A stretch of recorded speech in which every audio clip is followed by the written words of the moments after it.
మొత్తానికి ఆ బొట్టిక్ బుచ్చిబాబు ఇక్కడ తేలాడనమాట. చేసుకోవచ్చు కదే, చీరలు డ్రెస్లు దగ్గరుండి డిజైన్ చేసే ముగ్గురు దొరకడం అదృష్టమే కదా. ఏడ్సవులు నోర్మి. మళ్ళీ మన కాలేజ్ గుర్తొస్తున్నాయే.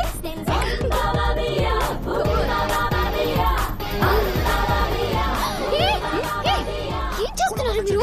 ఎవరైనా చూస్తే కుప్పలు అంటుకుంటాయి. చదువుకునే రోజుల్లో నువ్వే పెద్ద ఫైర్ బ్రాండ్ కదే. అప్పుడంటే ఏదో సరదాకి. ఇప్పుడు పెళ్లి కూతురైంది కదే. పెళ్ళయ్యాక ఇంకే ఉంది, enjoyment file close, system shut down. Enjoyment అంటే మన కాలేజ్ చేసేనే. అవునే, మన వెంటపడే బిల్డప్ గాలందరినీ బక్రాలు చేయటం, లవ్ అనే వాడిని కెవ్వనిపించటం. అసలు ప్రతి కుర్రాడు అమ్మాయిల వెనకాల లవ్వు లవ్వు అని తిరుగుతాడు. అక్కడి దాకా ఎందుకు, ఇక్కడ చూడవే, ఒక ఆడగుర్రం ఒక మగ గుర్రంతోనే జత కడుతుందట. మగ గుర్రం మాత్రం 10 ఆడగుర్రాల వెంట పడుతుందట. గుర్రాలైనా కుర్రాలైనా ఒకటేనే. మరి మీ నాయర్ కూడా గుర్రమేనా? ఊరుకోవే, రబ్బర్ ముక్క పెట్టినా కొబ్బరి ముక్క అనుకుని తినేసే టైపు. అసలు అలాంటి అమూల్ బేబీ నన్నెలా పడేసాడో నాకు ఇప్పటికీ అర్థం కాదు. ఒక్క నిమిషం, ఇప్పుడు వస్తాను. మెడికల్ స్టోర్ లో ఇడికి పని ఏంటి?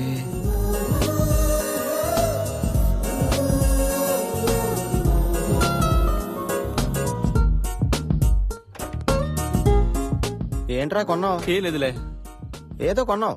చాక్లెట్ కాదురా, వేరేదేదో కొన్నావు. ఏంటది? నువ్వు అనుకున్నదే. నేను అనుకున్నదంటే నేను కొన్నది అదా? అదే.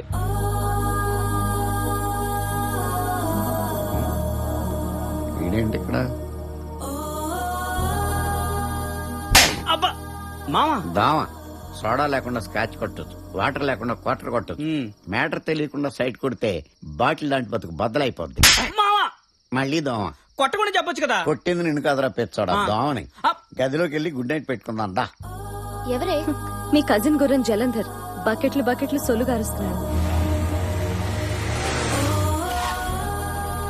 మళ్ళీ ఎవరే? నీ గుర్రం. హాయ్, నీ బక్రా బుచ్చిబాబు కూడా ఉన్నాడు కదే. రా ఎక్కడికి? బోటింగ్ బోటింగ్ ఏంటి? Boating boating. వస్తున్నాడు. రావే. నేనెందుకు? పదవి చూస్తాను. నాకు కలర్ సైకాలజీ కూడా తెలుసా? అంటే లైట్ గా టచ్ ఉందండి. అయితే చెప్పండి, బ్లూ కలర్ ఇష్టపడే వాళ్ళు ఎలా ఉంటారు? కూల్ గా ఇంటెలిజెంట్ గా ఉంటారండి. మరి గ్రీన్? ఏదో బ్యాలెన్స్డ్ గా ఉంటారులేండి. రెడ్? ఆవేశం ఎక్కువ, ప్రతి చిన్న విషయానికి ఓవర్ గా రియాక్ట్ అయిపోతారు. అయ్య బాబాయ్, డైరెక్ట్ గా తిట్టేస్తున్నారంటే ఇప్పుడు ఎవరో గ్యారంటీ గా రెడ్. హే పావని, ఇంత చిన్న విషయానికి అంత ఓవర్ రియాక్ట్ అవుతుంది. ఏమైంది? పెళ్లికి ముందే అన్ని జరిగిపోతే కూర్చుంటావా నువ్వు? మా వాడికి చెప్పానంటే నీ తోలు తీసి ఆరేస్తారు.